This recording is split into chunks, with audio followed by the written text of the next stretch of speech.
哦，等一下来了。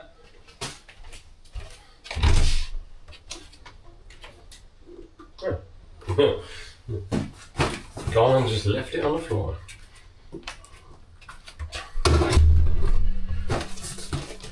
Alright, an exciting new toy has just turned up. Let me show you. Right, let's get this open. Trusty Stanley knife, or as my American friends like to call it, a box cutter.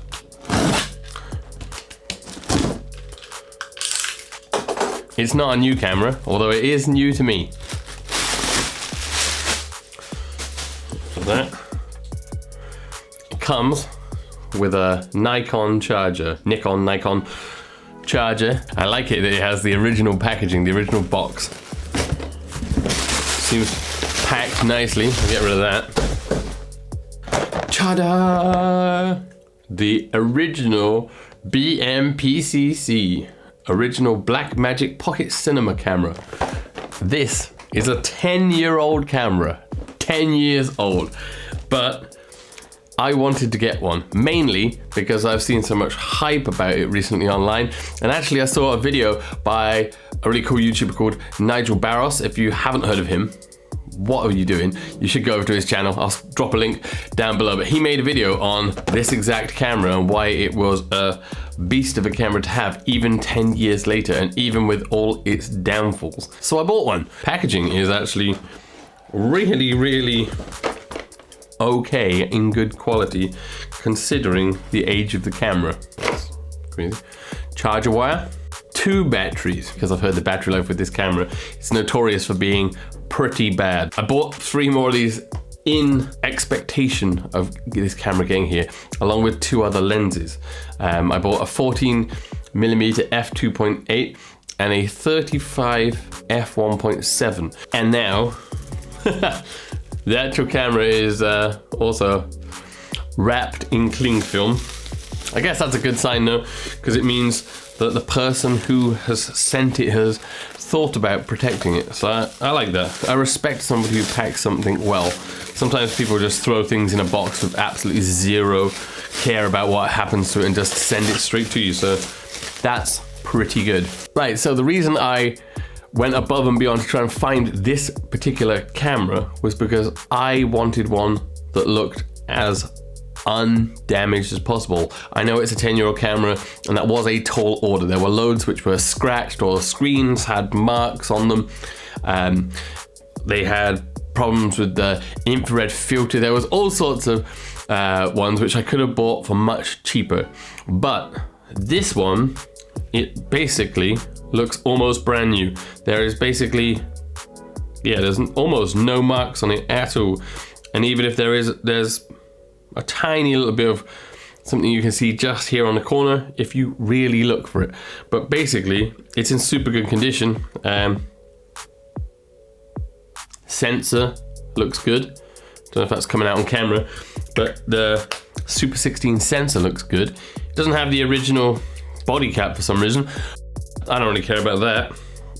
It looks in good condition. We will have to check and make sure the screen is perfectly working. But the guy did send me a video beforehand and showed me the screen working. There didn't seem to be any marks or anything wrong with it, so winner. Right, now let me tell you why I wanted to buy this camera. Alrighty, so the BMPCC OG version 1, whatever you want to call it, came out in 2013. That is a long time ago. That's over 11 years ago now. It only shoots 1080p in like a limited amount of frame rates, 24, 25, 30, and those annoying frame rates that have like the decimal points, like 29 point blah blah blah and 23.98 blah blah blah blah. Don't even know why those exist. It's kind of annoying. Anyway, it has a Super 16 sensor, which gives it an insane crop, 2.88. That makes the 14mm that I bought, which would be insanely wide on something like my FX3, actually the equivalent of like a 40.1. And the other one, the 35mm lens, is like 100mm equivalent. So getting super wide shots is going to be a pain. I mean, you can add a speed booster, but that's extra expense and extra like building out of the thing, which defeats what I want this for. It also doesn't have very good battery life. The battery life on this thing kind of sucks. I've got 5 batteries. So yeah, this still begs the question. Alex, why did you put so much effort into buying this camera? And it's quite simple, really. A, image quality. It has been all over the internet. I've seen the footage. Blackmagic cameras as a whole, generally, you look at B-roll, it's a beautiful image. But people say that this original BMPCC has a lovely filmic, and I hate to say this word, cinematic kind of quality, and I kind of like that. Also, like I mentioned just a brief minute ago, pocketable. A pocketable cinema camera. Yes, everybody has a phone which they carry around in their pocket all the time, and phones are great. They can get a good image. You can get Apple Log now, but it's still not going to match anything like what this camera can do. So image quality, pocketable and portable, and the best thing, I don't know any other camera apart from this one which is that small, fits in your pocket, and shoots 12-bit RAW internally, just to SD cards. Sure, it is Cinema DNG, which is basically taking a bunch of raw pictures like a stills camera would, but it is compressed RAW, but it's lossless, so there is no loss of quality. So 12-bit RAW, it fits in your pocket, or if you take a couple of lenses, maybe in a very small bag, and you know, it has a beautiful image quality. These 3 things alone are enough just to get this thing.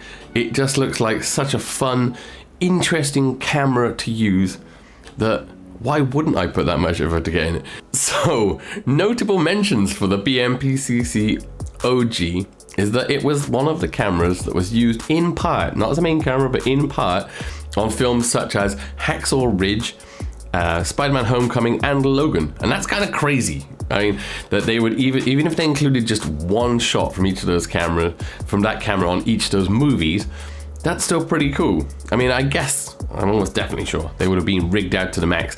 Not like I will be using it, but the sensor, the collection, the fact it shoots RAW, were all selected by a DP to shoot a Hollywood movie. And that is kind of crazy. It's kind of cool. It's kind of similar to the recent Batman movie that they used the Helios 44-2, an old crappy Soviet lens which everybody loves and I myself own. And also I think maybe they used a Mir 1B, or there was another film recently which used it.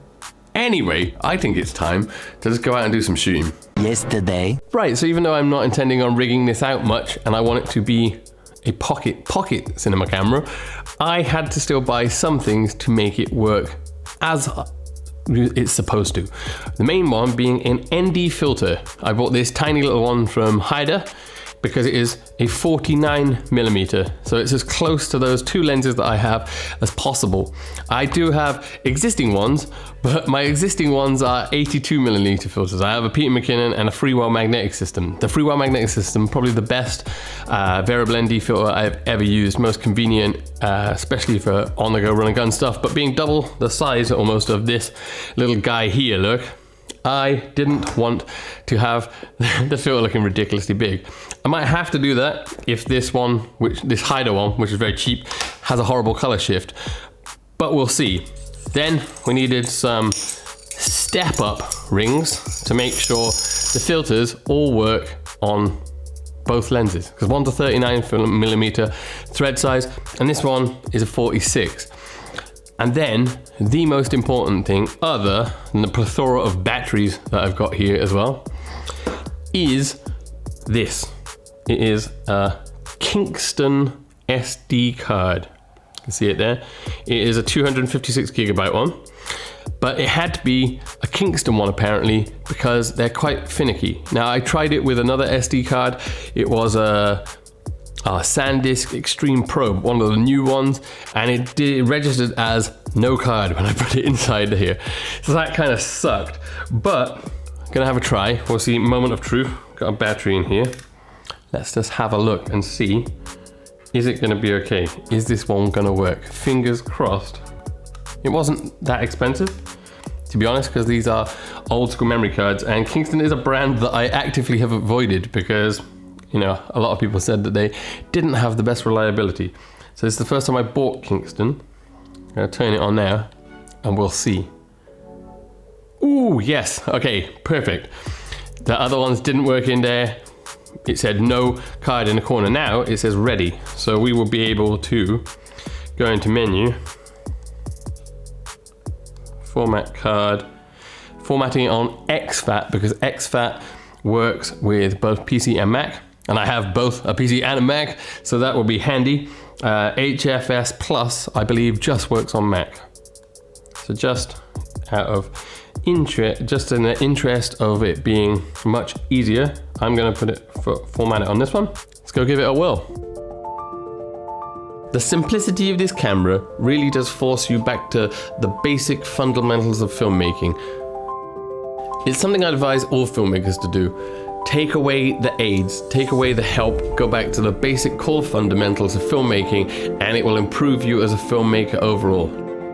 So I haven't had a long time with this camera, and I feel like I need a lot more time to fully get used to and be able to use the full extent of this camera. So I can't remember who said the quote. I think it was from the Nigel Barros video I watched. This camera is kind of like a film camera. The fact that they both make you slow down, think about what you are doing. It's definitely not a run and gun camera. If you haven't already, I'd highly advise giving it a whirl. Alrighty, so there we go guys. My first impressions on this cute little camera, the BMPCC OG. What did you think? Worth it still 11 years after release? Is it worth having something that doesn't shoot 4K but is super small and nice, fits in your pocket? Is it worth the pain in the ass 2.88 crop? Or just carry on, stick with modern cameras, Alex? What do you think? Hit me up in the comments below, and until next time guys, peace.